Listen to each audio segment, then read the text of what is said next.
Saio hau Nafarroako gobernuak diruz lagundu du.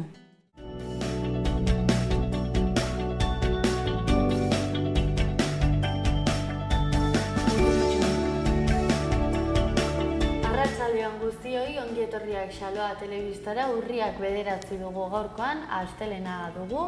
Egunez egun Iruñerriko hotsak eta zaratak saioan gaituzue. Arratsaldeon zuri ere, Ainhoa. Arratsaldeon, Larraitz. Zer moduz pasa duzu asteburua?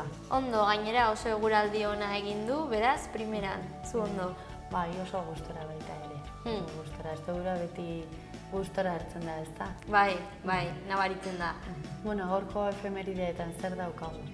Alde batetik, zentru bat fundatu zen, gaur egun ospetsua dena internazional mai batean, eta gero bestalde pertsonai oso esanguratsu bat hil zuten, eta gero ikusiko duguna. Gaurko egunkaritako protagonista nagusia egunero bezala Katalunia dugu. Atzo gainera Bartzelonan manifestazio oso handi bat egin zen Espainiako batasuna defendatzeko. Hortxe irudi dexente utzi dizkigu atzoko egunak ere, eta batez ere horixe da gaurko egunkaria guztietako protagonista nagusia. Beraz, egunero bezala, has gaitezen lehenik eta behin efemerideekin, ezta?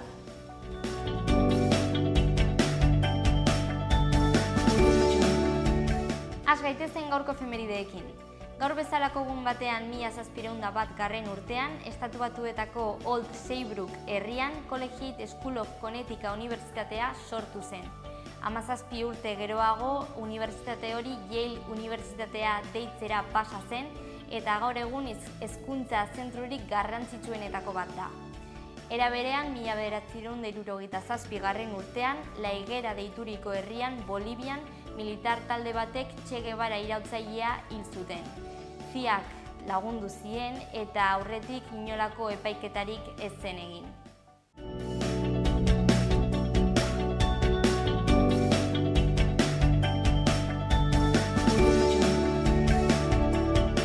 Egunero bezala azter ditzagun gaurko lerroburu nagusiak Aitziberren eskutik. Arratsaldeon, Ainhoa, arratsaldeon, Larraitz, horixe dira gaurko funtsezko lerroburuak.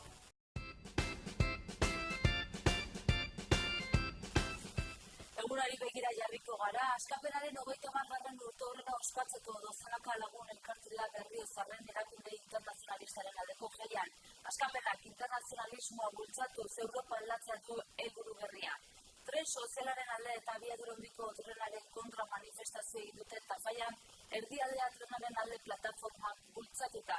Eta aurrera eginez albisteekin 4 gizon atxilotu dituzte Nafarroan indarkeria matxista leporatuta. Bikotekide hoieri eraso egitea egotzi diete irudi eta urruntzea egindu aurratu izan apertzeari. Eta tokiko produktuen Iruñeko bigarren astea urriaren 11-tik 15 izanen da. Bertzalde lesak andena prestute 2017ko Nafarroan ezartzeko 3,5 kilometroko ibilbide erraza eta atseginak prestatu dute hurrengo urriaren 15 denak egiteko modukoan. Eta kiroletan osasuna lider da Herrera artezainak 3 penalti gelditu ostean. Eta gaurko albisteekin bukatzeko Euskara ibiltaria izeneko erakusketa zabalik dago Nafarroako Parlamentuan urriaren 21 arte.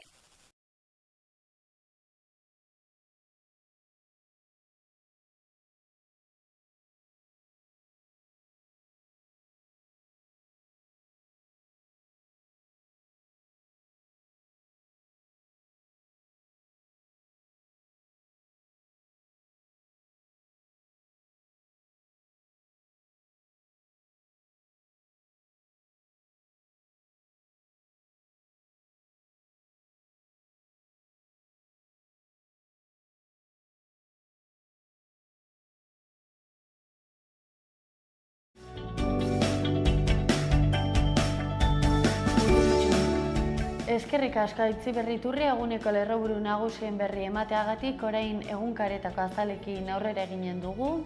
Diario de Navarra egunkariari dagokionez hauxe dio gaurkoan lerroburu nagusiak, Kataluniako isilduen jendetza kalera atera da independentziari ezetz esateko. 100 milaka manifestari atera ziren kalera atzo Bartzelonan Kataluniako gehiengo soziala aktore berri gisa sartu da prozesu sezionistaren aurka joateko. Katalunia hirugarren mundutar bihurtzeko konjurazio bat dago, horiexek izan ziren Vargas Llosa idazlearen adierazpenak manifestazio horren inguruan. Eta bestalde, bestelako albistak ere badauzkagu azalean, argazki nagusi esan beharra dago atzeko manifestazioaren ingurukoa dugula, Espainiar eta Kataluniako banderaz beteta. Bukatzeko bi albiste, Ebroren lehortari aurre egiteko Itoitz eta Aiozeko urtegiek ura eman zuten aurtengo udan. Eta bukatzeko 900 pertsona Anfaseko Iruñeko lasterketan. Aurrera egin dezagun Diario Noticias egunkariarekin, lerroburua kauxe dio Ebroko hidrografia kontseilukoek Iesako arriskuak gutxiesten dituzte gobernuko teknikarien ustez. Babes zibilak dio obrak berehala geldiarazi behar direla eta ikerketa bat egin behar dela honen inguruan. Bestalde, beko erdialdean berago lerroburu txikiago batek kauxe dio Bilabezen 3 enborreko linea ikertuko dituzte. Mankomunitatea, Iruñerriko mankomunitatea horretan dabilanean, eta bestalde argazki nagusian eta lerroburu handi batez ere lagunduta atzeko manifestazioa dugu, Espainiar Unionistek Bartzelona hartu zuten atzo eta mundu mailako erreferenteek elkarrizketarako deia egin dute. 350.000 pertsona inguru bildu zituen martxa honek eta Puigdemonten kartzelaratzea eskatu zuten eta 155aren aktibazioa. Bukatzeko kirol kontuetako albiste bat azpimarratuko dugu, Helvetiak Europako txartela lortu baitu. Atzoko manifestazioa protagonista nagusi gara egunkarian ere, lerroburuak eta martxa horretako argazki batez lagunduta hauxe adierazten du gaurkoan, unionistak kalera atera dira eta bitartean nazioartean kezka geroz eta handiagoa da. Martxak ez du Puigdemont baldintzatu eta manifestariek aldi berean Generalitateko presidentearen kartzelaratzea eskatu egin dute. Ban Ki-moon eta Ananek violentzia ohartarazi dute eta elkarrizketarako deia eskatu dute. Bestalde, beko aldean lerroburu txikiago batzuetan, batetik nik sinisten zaitut emakumeen aurka egindako violentziaren onarpenaren inguruko topaketa eginda asteburu honetan, eta bukatzeko erreportajea Inara Lertxundiren eskutik We Are Not Numbers Gazako gazteen ahotsaren bozgoragai.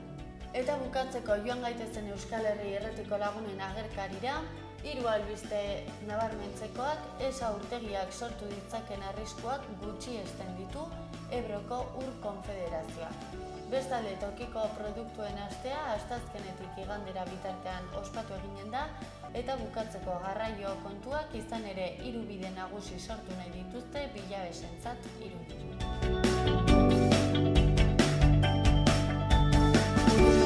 Ikus dezagun gaurko eta aste honetako agenda.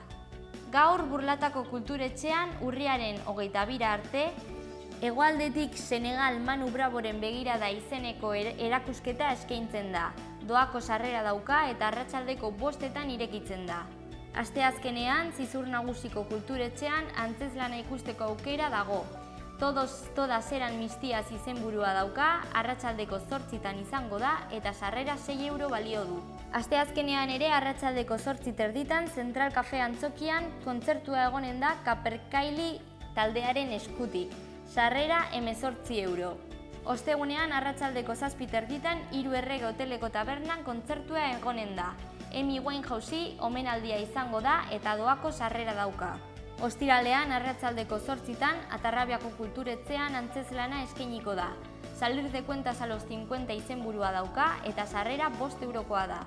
Larunbatean gaueko 9:30 Zentral Kafe Antzokian ekitaldia egonen da, Navarraider Day, doako sarrera. Igandean arratsaldeko 6etan Burlatako Kulturetxean aurrentzako antzerkia egonen da, Juan Sin Miedo izenburuarekin sarrera 4 euro balio du. Igandean arratsaldeko 8:00 Zentral Cafe antzokian kontzertua egonen da Inblues jaialdiaren barne. Simon McBride, sarrera 12 euro. Iruñerriko udalerrietako berriak ezagutzeko unea iritsi da Larraitzen eskutik.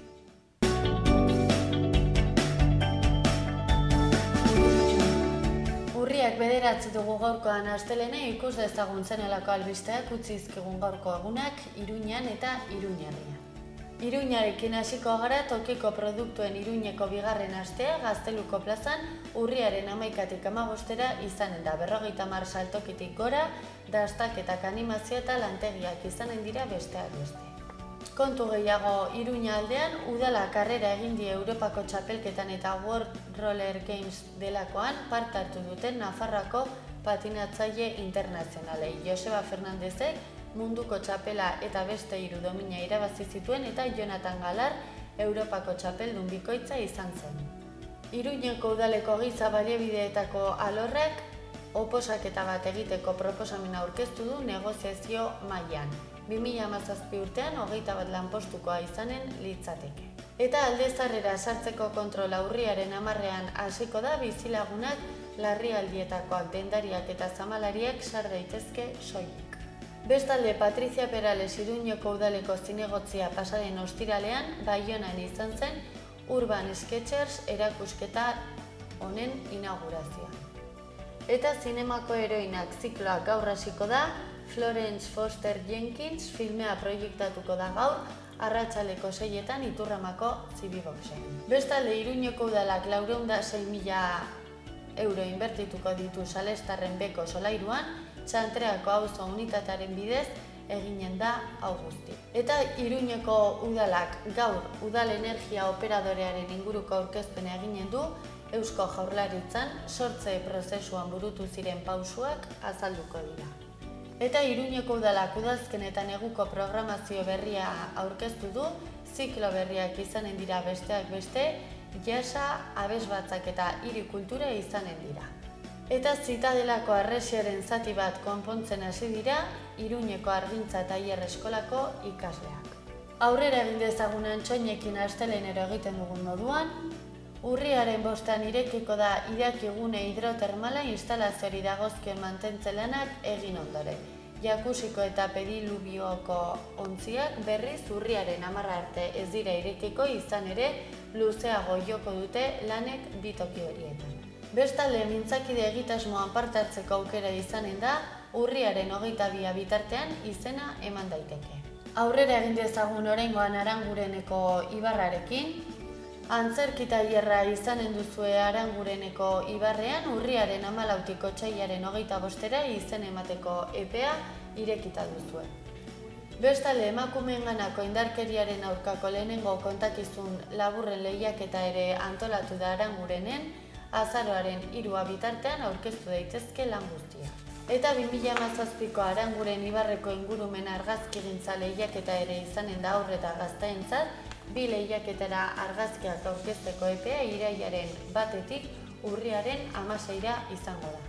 Eta bukatzeko, astelenero egiten dugun moduan joan gaitezen Barainen aldera, Luis Morondo musika ikastetxea Barainengo udalaren musika ikastetxean saxofoi irakasle aritzeko ordezkapen zerrendan sartzeko frogak egin behar dira. Eta udazkenero 2017 urte honetako Barainengo euskararen astea urriaren 16tik 21era ospatuko da egitaraua udal web orrialdean eskuragai.